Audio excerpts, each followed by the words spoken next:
ಗುರು ರಾಘವೇಂದ್ರಾಯ ನಮಃ. ವಿಡಿಯೋ ನೋಡ್ತಿರೋ ಎಲ್ಲರಿಗೂ ನನ್ನ ನಮಸ್ಕಾರಗಳನ್ನ ತಿಳಿಸ್ತಾ, ನಿನ್ನೆ ಒಬ್ರು ಕಮೆಂಟ್ ಮೂಲಕ ಕೇಳಿದರೆ ಯಾವುದಾದ್ರೂ ಪೂಜೆ ಬಗ್ಗೆ ತಿಳಿಸ್ಕೊಡು ಪುಟ್ಟ ಅಂತ. ಅದ್ರ ಬಗ್ಗೆ ಈ ವಿಡಿಯೋ ಮೂಲಕ ತಿಳಿಸ್ತಾ ಇದ್ದೀನಿ. ದೇವ್ರಿಗೆ ಮತ್ತೆ ನಮ್ಮ ಮಧ್ಯ ರಾಯರು ಒಂದು ಕೊಂಡಿ ಇದ್ದಾಗೆ. ನಾವು ಎಷ್ಟೇ ಭಕ್ತಿ ಶ್ರದ್ಧೆಯಿಂದ ಭಗವಂತನ ಹತ್ರ ನಮ್ಮ ಕಷ್ಟಗಳನ್ನ ಹೇಳ್ಕೊಂಡಾಗ, ನಮ್ಮ ಇಷ್ಟಾರ್ಥಗಳನ್ನ ಬೇಡ್ಕೊಂಡಾಗ ಅಷ್ಟು ಸುಲಭವಾಗಿ ದೇವ್ರಿಗೆ ಮುಟ್ಟೋದು ಕಷ್ಟ. ಅಷ್ಟು ಆಳವಾದ ಭಕ್ತಿ ಅನ್ನೋದನ್ನ ನಾವು ಬೆಳೆಸ್ಕೊಂಡಾಗ ಮಾತ್ರ ಭಗವಂತನಿಗೆ ನಮ್ಮ ಕಷ್ಟಗಳು, ನಮ್ಮ ಇಷ್ಟಗಳು ಬೇಗ ಕೇಳಿಸುತ್ತೆ, ಹಾಗೆ ಬೇಗ ಈಡೇರಿಸ್ತಾರೆ. ಆದರೆ ರಾಯರ ಮುಖಾಂತರ ಹೋದಾಗ ನಾವು ಭಗವಂತನಿಗೆ ನಮ್ಮ ಇಷ್ಟಾರ್ಥಗಳು ಅಥವಾ ನಮ್ಮ ಕಷ್ಟಗಳು ಬೇಗ ಅಂದರೆ ಬೇಗ ತಲುಪುತ್ತೆ.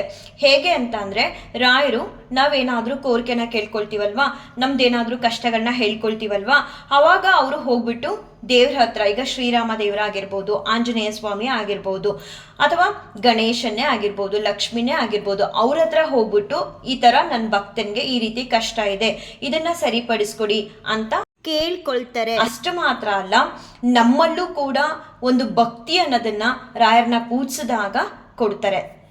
ಎಷ್ಟು ಮಟ್ಟಿಗೆ ಭಕ್ತಿ ಅನ್ನೋದನ್ನ ನಾವು ರಾಯರ ಪಾದನ ಹಿಡಿದಾಗ ಸಿಗುತ್ತೆ ನಮಗೆ ಅಂದರೆ, ನಾವು ರಾಯರಿಗೆ ಭಕ್ತರಾಗಿ ಪೂಜಿಸೋದಕ್ಕೂ ಮುಂಚೆ ದೇವ್ರ ಹತ್ರ ಎಷ್ಟು ಮೊರೆ ಹೋದ್ರೂ ನಮ್ಮ ಕಷ್ಟಗಳು ಕೇಳ್ತಿರಲ್ಲ ಅಥವಾ ನಮ್ಮ ಇಷ್ಟಾರ್ಥಗಳು ಈಡೇರ್ತಿರಲ್ಲ ಅಂತ ಅಂದ್ಕೊಳ್ಳಿ. ಅದೇ ನಾವು ರಾಯರನ್ನ ಪೂಜಿಸ್ತಾ ಬಂದ ಹಾಗೆ ರಾಯರು ಭಗವಂತನ ದರ್ಶನನ ನಮಗೆ ಮಾಡಿಸ್ತಾರೆ. ಅಂದರೆ ನಮ್ಮ ಕೂಗು ಭಗವಂತನಿಗೆ ತುಂಬ ಬೇಗ ತಲುಪುತ್ತೆ. ಯಾಕಂದರೆ ನಮ್ಮೊಳಗಡೆ ಅಷ್ಟು ಭಕ್ತಿ ಅನ್ನೋದನ್ನ ಕೊಡ್ತಾರೆ.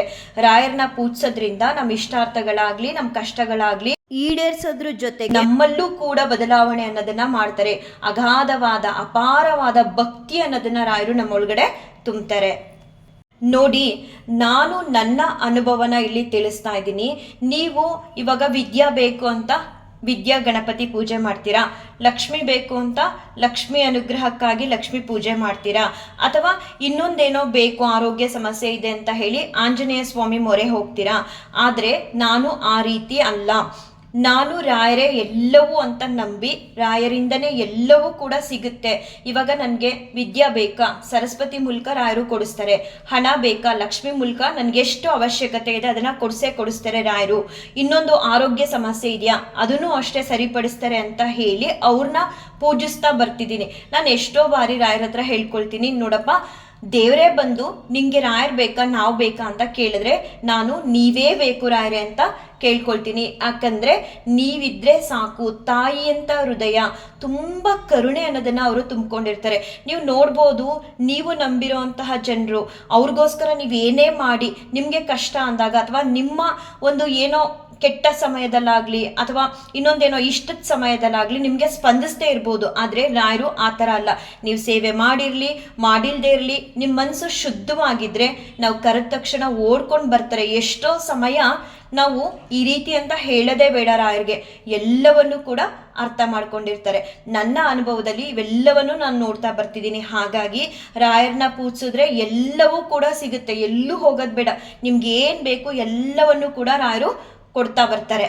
ನಾನು ಇವತ್ತಿನ ದಿನದವರೆಗೂ ಹೆಚ್ಚು ದೇವಸ್ಥಾನಗಳಿಗೆ ಹೋಗಿಲ್ಲ, ಹೋಗಬಾರ್ದು ಅಂತ ಅಲ್ಲ, ಎಲ್ಲವೂ ಕೂಡ ರಾಯರು ನನಗೆ ಇಲ್ಲೇ ಕೊಡ್ತಿದ್ದಾರೆ. ಮತ್ತು ನಾನು ಎಲ್ಲ ದೇವ್ರ ಸೇವೆಗಳನ್ನು ಮನೇಲೇ ಮಾಡ್ತಿದ್ದೀನಿ. ನಾನು ಮಾಡ್ತಿದ್ದೀನಿ ಅನ್ನೋದಕ್ಕಿಂತ ನನಗೊಂದು ಅವಕಾಶನ ರಾಯರು ಮಾಡಿಕೊಟ್ಟಿದ್ದಾರೆ. ಇದೆಲ್ಲ ಸಾಧ್ಯ ಆಗಿದ್ದು ಯಾವಾಗ ಅಂದರೆ, ರಾಯರನ್ನ ನಾನು ಪೂಜಿಸೋದಕ್ಕೆ ಶುರು ಮಾಡಿದ್ರಿಂದ, ರಾಯರು ನಮ್ಮ ಮನೆಗೆ ಬಂದಿದ್ರಿಂದ.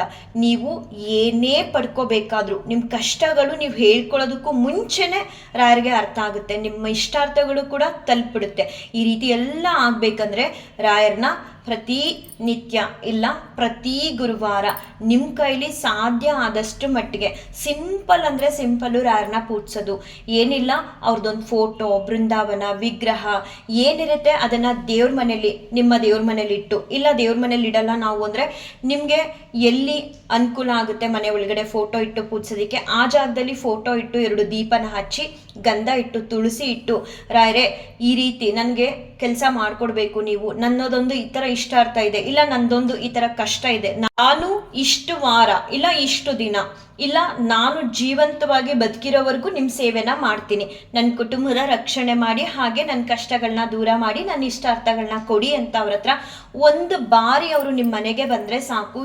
ಗೊತ್ತು ರಾಯರಿಗೆ ಯಾರೆಲ್ಲ ಕಷ್ಟದಲ್ಲಿರ್ತಾರೋ ಅವ್ರ ಮನೆಗಳಿಗೆ ನಾವು ಕರೀದೇ ಇರಲಿ, ಒಳ್ಳೆ ಮನ್ಸು ಅನ್ನೋದೊಂದು ಇದ್ರೆ ನಿಮ್ಮಲ್ಲಿ ಖಂಡಿತ ರಾಯರೇ ಬೃಂದಾವನದಿಂದ ಯಾರ್ದಾದ್ರೂ ಮೂಲಕ ನಿಮ್ಮ ಮನೆಗೆ ಬಂದೇ ಬರ್ತಾರೆ, ನಿಮ್ಮ ಕಷ್ಟಗಳನ್ನ ಸರಿಪಡಿಸ್ತಾರೆ.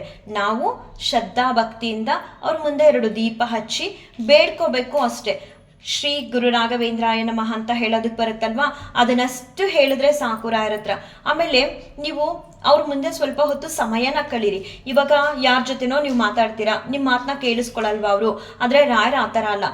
ನೀವು ಒಂದು ಕಷ್ಟ ಹೇಳಿ, ಸುಖ ಹೇಳಿ, ಅಥವಾ ಬೇರೆ ಯಾವುದೇ ವಿಚಾರ ನಿಮ್ಮ ಮನಸ್ಸಲ್ಲಿರೋದನ್ನ ಹೇಳ್ಕೊಳ್ಳಿ. ತುಂಬ ಸಿಲ್ಲಿ ಆದರೂ ಪರವಾಗಿಲ್ಲ, ರಾಯರ ಹತ್ರ ಅದನ್ನು ಶೇರ್ ಮಾಡ್ಕೊಳ್ಳಿ. ಅವ್ರನ್ನ ತಂದೆ ರೂಪದಲ್ಲಿ ನೋಡ್ತಾ ಬನ್ನಿ, ಇಲ್ಲ ನಿಮಗೆ ತಾಯಿ ರೂಪದಲ್ಲಿ ನೋಡ್ಬೇಕಾ ನೋಡಿ, ಫ್ರೆಂಡ್ ರೂಪದಲ್ಲಿ ನೋಡ್ಬೇಕಾ ನೋಡಿ, ನೀವು ಹೇಗೆ ಕರಿತೀರಾ, ಯಾವಾಗ ಕರಿತೀರಾ ಆ ರೀತಿ ರಾಯರು ನಿಮಗೆ ಸ್ಪಂದಿಸ್ತಾರೆ. ಆ ಸ್ಪಂದನೆ ಸಿಗೋವರೆಗಷ್ಟೇ ನಿಮಗೆ ರಾಯರು ನಮ್ಮ ಮಾತನ್ನ ಕೇಳಿಸ್ಕೊತಿದಾರಾ ಇಲ್ವಾ ಅಂತ ಅನ್ಸೋದಕ್ಕೆ ಶುರು ಆಗುತ್ತೆ. ಒಂದು ಬಾರಿ ರಾಯರ ಇರುವಿಕೆ ನಿಮಗೆ ಅರಿವಾದರೆ ನೀವು ಬೇಡ ಅಂದ್ರೂ ಬಿಡಲ್ಲ ರಾಯರನ್ನ. ಪ್ರತಿ ಗುರುವಾರ ಆಗಲಿ ಪ್ರತಿ ದಿನ ಆಗಲಿ ಮನೆಯಲ್ಲಿ ಪೂಜಿಸ್ತಾ ಬರ್ತೀರ. ಎಷ್ಟು ಅವರು ಸೇವೆ ಮಾಡ್ತೀರೋ ಅಷ್ಟು ಅನುಗ್ರಹನ ನೀವು ರಾಯರಿಂದ ಪಡ್ಕೊಳ್ತೀರ. ನನಗೆ ತಿಳಿದಿರೋದು ರಾಯರನ್ನ ಪೂಜಿಸೋದ್ರಿಂದನೇ ನನಗೇನೆಲ್ಲ ಬೇಕು ಅದನ್ನೆಲ್ಲ ಕೊಡ್ತಾ ಬರ್ತಿದ್ದಾರೆ. ಏನೋ ಒಂದು ಕಷ್ಟ ಬರ್ತಿದೆ ಅಂದರೆ, ಇನ್ನೂ ಹೇಳಬೇಕಂದ್ರೆ ನಮಗೆ ಗೊತ್ತಿರಲ್ಲ ಏನು ಕಷ್ಟ ಬರ್ತಿದೆ, ನಾಳೆ ನಾಡಿದ್ದು ಏನಾಗುತ್ತೆ, ಇನ್ನು 10 ದಿನಕ್ಕೆ ಏನಾಗುತ್ತೆ ಗೊತ್ತಿಲ್ಲ. ಆದರೆ ರಾಯರು ತುಂಬ ಚೆನ್ನಾಗಿ ತಿಳ್ಕೊಂಡಿರ್ತಾರೆ, ನನ್ನ ಮಕ್ಕಳಿಗೆ ನಾನಿರೋ ಜಾಗದಲ್ಲಿ ಈ ರೀತಿ ಕಷ್ಟ ಬರ್ತಿದೆ, ಇವ್ರನ್ನ ಪಾರ್ ಮಾಡಬೇಕು, ಇವ್ರನ್ನ ಕೈ ಹಿಡಿಬೇಕು ಅಂತ. ನನಗೆ ಇವೆಲ್ಲವೂ ಕೂಡ ಅನುಭವ ಆಗ್ತಿದೆ ರಾಯರನ್ನ ಪೂಜಿಸೋದ್ರಿಂದ. ಯಾವುದಾದ್ರೂ ಒಂದು ಪೂಜೆ ಇದೆಯಾ ಅಂತ ನನ್ನನ್ನು ಯಾರೇ ಕೇಳಿದ್ರು ನಾನು ಹೇಳ್ಕೊಡೋದು ಇದೊಂದೇ, ನನಗೆ ಗೊತ್ತಿರೋದು ಇದೊಂದೇ, ರಾಯರನ್ನ ಪೂಜಿಸೋದು ಬಿಟ್ಟರೆ ಬೇರೆ ಏನೂ ಗೊತ್ತಿಲ್ಲ. ಅಕಸ್ಮಾತ್ ರಾಯರನ್ನ ಪೂಜಿಸ್ತಿದೀವಿ, ನಮ್ಮ ಯಾವುದೋ ಒಂದು ಪೂರ್ವ ಜನ್ಮದ ಕಷ್ಟಕ್ಕೆ ಯಾವುದೋ ಒಂದು ದೇವ್ರ ಮೊರೆನ ಹೋಗ್ಬೇಕು, ಅಲ್ಲಿ ಹೋದ್ರೇನೆ ಈ ಕಷ್ಟ ಕಳಿಯೋದು ಅಂತ ರಾಯರಿಗೆ ಗೊತ್ತಿದ್ರೆ ನಾವು ಆ ದೇವ್ರ ಮೊರೆ ಹೋಗದೇ ಇರ್ಲಿ, ರಾಯರು ಯಾವ ರೀತಿ ಅದನ್ನ ಸರಿಪಡಿಸ್ಬೇಕೋ ಆ ರೀತಿ ಸರಿಪಡಿಸ್ತಾರೆ. ನೋಡಿ, ರಾಯರನ್ನ ನಾವು ಪೂಜಿಸೋದ್ರಿಂದ ಭಗವಂತನಿಗೆ ನಾವು ತುಂಬ ಬೇಗ ಹತ್ರ ಆಗ್ತೀವಿ. ಅಷ್ಟು ಭಕ್ತಿ ಅನ್ನೋದನ್ನ ರಾಯರು ನಮ್ಮೊಳಗಡೆ ತುಂಬ್ತಾರೆ. ನಾವು ಕೂಗಿದ್ರೆ ನಮ್ಮ ಕೂಗು ಡೈರೆಕ್ಟಾಗಿ ಭಗವಂತನಿಗೆ ತಲುಪಬೇಕು. ಅಷ್ಟರ ಮಟ್ಟಿಗೆ ಅಷ್ಟು ಆಳವಾಗಿ ರಾಯರು ನಮ್ಮೊಳಗಡೆ ಭಕ್ತಿ ಅನ್ನೋದನ್ನ ಕೊಡ್ತಾರೆ. ನಾವು ಅವ್ರ ಮುಂದೆ ಕೂತ್ಕೊಂಡು ಕೇಳ್ಕೋಬೇಕು, ನನ್ನಲ್ಲಿ ಭಕ್ತಿ ಕೊಡಿ, ನನ್ನಲ್ಲಿ ಶ್ರದ್ಧೆ ಕೊಡಿ, ಸೇವೆ ಕೊಡಿ.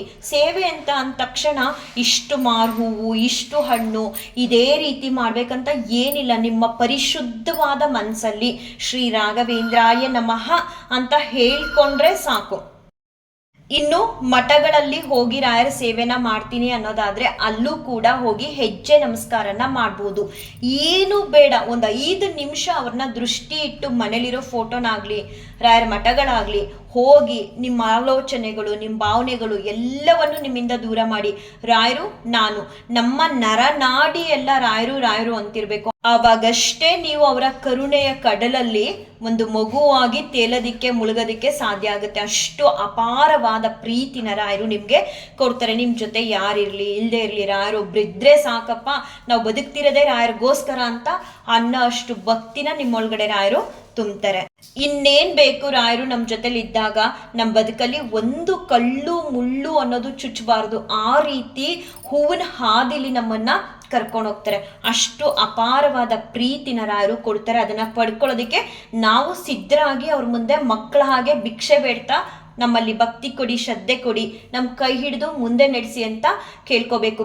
ತಪ್ಪೇ ಇಲ್ಲ ರಾಯರ ಮುಂದೆ ಕೂತು ನಾವು ಭಿಕ್ಷೆ ಬೇಡೋದ್ರಲ್ಲಿ. ಒಂದು ಬಾರಿ ಅವರು ಒಲ್ದು ಬಂದರೆ ನಮ್ಮ ಬದುಕಲ್ಲಿ ಅಸಾಧ್ಯ ಹೇಳೋದಕ್ಕೆ. ಅಷ್ಟು ಅನುಗ್ರಹಗಳ ಸುರಿಮಳೆನ ಸುರಿಸ್ತಾರೆ. ಎಲ್ಲದಕ್ಕೂ ನಾವು ತಾಳ್ಮೆಯಿಂದ ಕಾಯಬೇಕು. ಮತ್ತು ಇನ್ನೊಂದು ಏನಂದರೆ, ನೋಡಪ್ಪ ನಿನ್ನನ್ನು ನಂಬಿದ್ದೀವಿ, ನೀನು ಇಟ್ಟಂಗೆ ನಾವಿರ್ತೀವಿ, ಏನೋ ಅಂದ್ಕೊಳ್ತೀರಾ, ಅದಾಗಲ್ಲ ಅಂದಾಗ ಬೇಜಾರು ಮಾಡ್ಕೋಬಾರ್ದು. ಎಲ್ಲವೂ ಕೂಡ ನಿನ್ನ ನಿರ್ಧಾರ, ನಿನ್ನ ನಿರ್ಣಯ, ನಿನ್ನ ನಿಶ್ಚಯ ಅಂತ ಹೇಳಿ ಅವ್ರ ಸೇವೆನ ಮಾಡ್ತಾ ಹೋಗಬೇಕು. ಅವಾಗಷ್ಟೇ ನಾವು ರಾಯರಿಗೆ ಪ್ರೀತಿ ಪಾತ್ರರಾದ ಭಕ್ತರಲ್ಲಿ ಒಬ್ಬರಾಗೋದಕ್ಕೆ ಸಾಧ್ಯ ಅಂತ ಹೇಳ್ತಾ ಈ ವಿಡಿಯೋನ ಎಂಡ್ ಮಾಡ್ತೀನಿ. ಶ್ರೀಕೃಷ್ಣಾರ್ಪಣಮಸ್ತು, ಶ್ರೀಕೃಷ್ಣಾರ್ಪಣಮಸ್ತು, ಶ್ರೀಕೃಷ್ಣಾರ್ಪಣಮಸ್ತು.